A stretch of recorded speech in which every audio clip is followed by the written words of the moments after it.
इस वीडियो में मैं आपको बताऊंगी व्हाट इज़ मेटाफर। मेटाफर का कंसेप्ट बहुत ही इजी वे में एग्जांपल के साथ समझाऊंगी।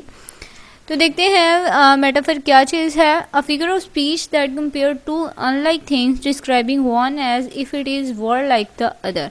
यानी ये एक फिगर ऑफ स्पीच है जिसका मतलब है कि दो डिसिमिलर चीज़ों को आपने कंपेयर करना है। इसमें आपने लाइक और एज यूज़ नहीं करना। लाइक और एज यूज़ किए बगैर आपने दो डिसिमिलर चीज़ों को कंपेयर करना है। सिमिली में था कि आपने लाइक और एज यूज़ करके दो डिसिमिलर चीज़ों को कंपेयर करते थे, लेकिन यहाँ आपने ऐसा नहीं करना। जैसे कि हमने जब सिमिली यूज़ किया था तो हमने कहा था माई सन इज़ लाइक अ मून। तो यहाँ पे हम लाइक को ख़त्म कर देंगे, हम कह देंगे माई सन इज़ मून। तो यहाँ पे हमने सन को ही मून कह दिया है, जो कि पॉसिबल नहीं है।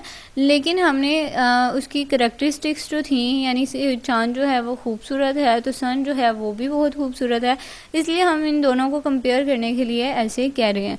तो ये था मेटाफर का कंसेप्ट, बहुत ही इजी सा। आई होप आपको समझ आ गई होगी। Thank you so much for watching.